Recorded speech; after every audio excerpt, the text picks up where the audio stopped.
जय श्री राम। नमस्कार दोस्तों। बात करते हैं कि जब किसी जातक का एक एज हो जाता है तो वह जब उसकी शादी का एज हो जाता है तब उसके यह मन में ख्याल आता है कि हमारा ससुराल पक्ष कैसा होगा, कैसे होंगे हमारे ससुराल के लोग। क्योंकि वो अपने उनके भी हित रिश्तेदार होते हैं, उनके माता होते हैं, पिता होते हैं, बंधुजन होते हैं, बहन होती है, भाई होते हैं, चाचा चाची होते हैं। तो उसी तरह से जब उसकी इच्छा ये होती है कि जब उसका विवाह हो तो जिस जातक के साथ विवाह हो या जातिका के साथ विवाह हो तो उसको लगता है कि हमारा ससुराल के जो लोग होंगे वो कैसे होंगे, कैसा होगा हमारा ससुराल। आइए इस विषय पर हम लोग बात करते हैं। इस विषय पर बात करने के लिए हम पहले हम देखते हैं कि हमारे ससुराल में लोग जो होंगे वो लोग कैसे होते हैं, और फिर ये देखेंगे कि हमारा ससुराल कैसा होगा। हम इसको दो प्रसंग में देखते हैं। पहला, ये आप हुए स्वयं, और ये आपकी सप्तम दृष्टि जो होता है ये सप्तम भाव होता है। सप्तम भाव जो होता है वो आपकी लाइफ पार्टनर का या पत्नी का होता है। और अगर आप लड़की हैं तो फिर ये आपके वर का हुआ, माने आपके दूल्हा का हुआ, लड़के का हुआ। और अगर आप लड़का हैं तो फिर ये लड़की का हुआ। सेम है, ऐसा नहीं कि जो बता रहा हूँ वो दोनों के लिए अलग अलग है। आप लड़का हैं तो आपके लिए लड़की का पक्ष घर ये हुआ, और अगर आप लड़की हैं तो फिर लड़के के लिए ये घर हुआ। सप्तम भाव जो है आपकी पत्नी या पति का भाव हुआ, ठीक है। सप्तम भाव से द्वितीय भाव ये आपके कुटुंब का परिवार हुआ। कुटुंब बोले या ससुराल बोले,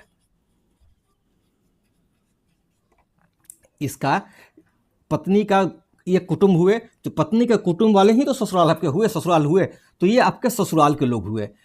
पत्नी के भाई को अगर देखना होगा तो हम किस भाव से देखेंगे?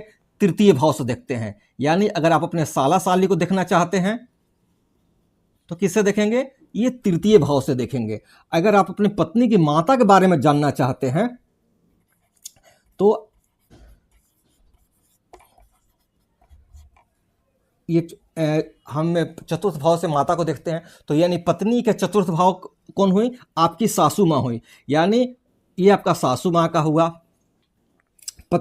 आप अपने पिता को किस भाव से देखते हैं? नवम भाव से देखते हैं। तो पत्नी का नवम भाव कौन सा हुआ? ये भाव हुआ। यानी अगर आप ससुर के बारे में देखना चाहते हैं तो ससुर को आप यहां से देख सकते हैं।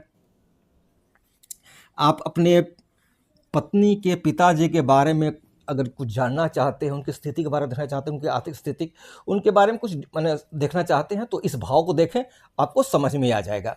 अगर आप अपनी पत्नी के बड़े भाई, यहाँ से हम लोग छोटे भाई बहन को देखते हैं तृतीय भाव से, नवम भाव से।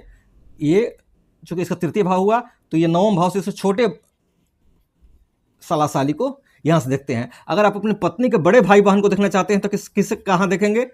बड़े जो हैं उसको किस देखेंगे? बड़े भाई बहन पत्नी के या पति के, ठीक है ना, पत्नी या पति के। और अपने पत्नी के बड़े भाई बहन को देखना चाहते हैं तो किससे देखेंगे? पंचम भाव से देखते हैं।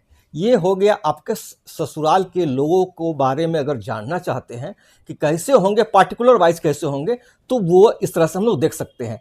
और अगर हम ये देखना चाहते हैं कि हमारे हित कुटुंब माने ससुराल कैसा होगा, ये आपका ससुराल हुआ।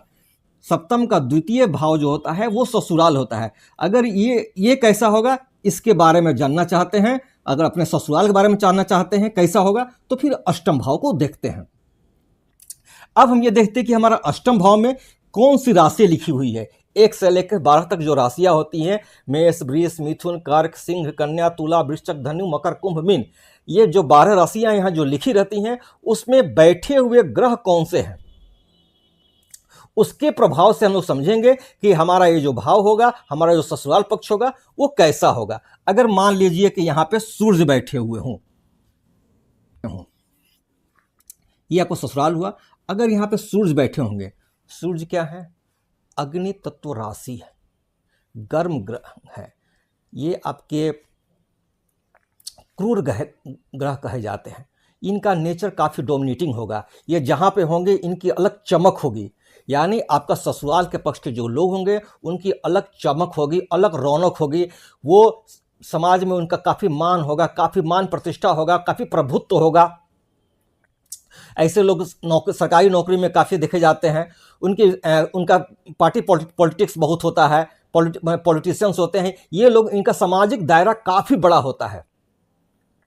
ऐसे लोग का समाज में काफ़ी वर्चस्व होता है, काफ़ी मान सम्मान होता है। ऐसे लोग मान प्रतिष्ठा के लिए ही जीते हैं। अगर ये मेष राशि में हो, जहाँ पे ये उच्च के होते हैं, तो फिर कहना ही क्या, ऐसे लोग और बड़े अपने सामाजिक क्षेत्र में काफ़ी उच्च होंगे, उनकी काफ़ी मान प्रतिष्ठा होगी। अगर ये मान लीजिए अगर 1 नंबर यहाँ पर 8, मानिए अगर ये तो मैं सांकेतिक लिखा हूँ, मान लीजिए अगर यहाँ 1 लिखा हुआ है और 1 में अगर 8वें भाव में 1 लिखा हो और यहाँ पे सूर्य बैठे हों, तो फिर क्या कहने। ऐसा जातक का समाज में काफ़ी मान प्रतिष्ठा, काफ़ी उच्च रुतबा बना रहेगा। हालांकि अगर 7 नंबर लिखा रहेगा तो थोड़ा सा कम होगा, मगर चूंकि सूर्य हैं, राजा हैं, तो आपको भी राजा की तरह ऐसा आपका जो ससुराल पक्ष होगा वो काफ़ी रौबेदार होगा, काफ़ी मान प्रतिष्ठित होगा। आप उसका जो नेचर होगा थोड़ा डोमिनेटिंग होगा, थोड़ा वो राजा की तरह होगा। तो थोड़ा, और साथ साथ चूंकि ये आपके पत्नी का द्वितीय भाव भी है, तो द्वितीय भाव से हम क्या देखते हैं, वाणी को भी देखते हैं। तो ऐसे समय में आपकी जो पत्नी होगी उनकी भी जो वाणी होगी वो भी थोड़ा डोमिनेटिंग ही होता है ना। ये हो गया। अगर यही जो है, अगर आपके मान लीजिए ये अष्टम भाव में आपके चंद्रमा बैठे हों, चंद्रमा क्या है, शांत है, सौम्य है, सुंदर है। अगर आपके अष्टम भाव में चंद्रमा बैठे हैं तो ऐसे लोग काफ़ी देखने में चंद्रमा की तरह सुंदर, कोमल, सुंदर होते हैं। हालांकि ऐसे लोग काफ़ी अमीर नहीं होते, एवरेज ही होते हैं, है ना। अगर चंद्रमा पे अगर किसी शुभ ग्रह की दृष्टि हो तो, या फिर चंद्रमा कर्क राशि में हो, 4 नंबर की, यहाँ 4 नंबर की राशि, 4 नंबर लिखा हुआ हो, तो फिर चंद्रमा का प्रभाव काफ़ी अच्छा हो जाएगा। ऐसे लोग का जो सामाजिक स्तर होता है वो घटता बढ़ता रहता है ना। चूँकि चंद्रमा है, जिस तरह घटते बढ़ते रहते हैं, उस तरह से इन लोगों का जो होता है, जिनके ससुराल पक्ष के जो होते हैं, उनका जो है समय कभी ऊपर नीचे होता रहता है। मगर ऐसे लोग काफ़ी शांत होते हैं, सौम्य होते हैं, काफ़ी इज्जत देने वाले होते हैं, काफ़ी अच्छे लोग होते हैं। ऐसा ससुराल पक्ष काफ़ी अच्छा होगा। जो इनकी भार्या होंगी वो भी उनकी वाणी, बुद्ध बैठे होंगे, तो ऐसे परिवार जो होगा आपका, उनका बौद्धिक इंटेलेक्चुअल लेवल काफ़ी हाई होगा। वे काफ़ी पढ़े लिखे काफ़ी होंगे, अच्छे होंगे, सम्मानित होंगे। वो आपको संचार में हुए, या फिर टेलीकम्युनिकेशंस हुआ, नेटवर्किंग में हुए, आपको उच्च शिक्षा उनके पास काफ़ी अच्छी होगी। ऐसे लोग व्यवसाय के क्षेत्र में भी काफ़ी अच्छे, चूँकि बुध व्यवसाय के कारक हैं, तो ऐसे लोग व्यवसाय के क्षेत्र में भी काफ़ी उच्च होते हैं। काफ़ी इनका जो बिजनेस होता है काफ़ी लार्ज स्केल पे होता है। ऐसे लोग टीचर, शिक्षक या फिर जहाँ भी होते हैं वो अपने क्षेत्र में उच्च पोजीशंस को हाई रहते हैं, चूँकि इनमें इंटेलेक्चुअल लेवल जो होता है, बौद्धिक स्तर जो होता है वो काफ़ी अच्छा होता है। अगर जो है ये 6 नंबर की राशि में यहाँ 6 लिखा हुआ हो तो फिर कहना ही क्या, ये इनका लेवल जो होगा और काफ़ी उच्च होगा। ये लोग काफ़ी अच्छे होंगे, आपका जो ससुराल होगा वो काफ़ी होगा, उनकी वाणी काफ़ी अच्छी होगी, लोग उनके वाणी को सुनना पसंद करेंगे। ऐसे लोग बैंकिंग सेक्टर में काफ़ी देखने को मिलते हैं, काफ़ी प्रोफेसर वगैरह देखने को मिलेंगे। देखते हैं कुछ लोग ज्योतिष भी मिलते हैं, आपके परिवार में देखने को मिलेंगे, नौकरी में मिलते हैं। तो ऐसा जो परिवार होता है काफ़ी बुद्धिशाली होता है, उनका समाज में काफ़ी मान सम्मान होता है।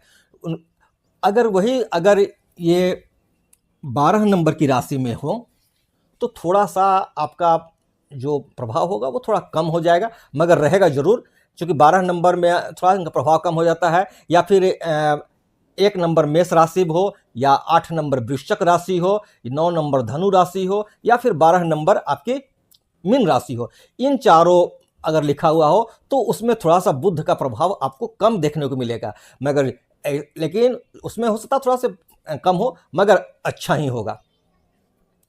उनकी वाणी में कोई दिक्कत नहीं होगी, वाणी और परिवार काफ़ी अच्छा होगा, पढ़ा लिखा काफ़ी मान सम्मान वाला परिवार होगा।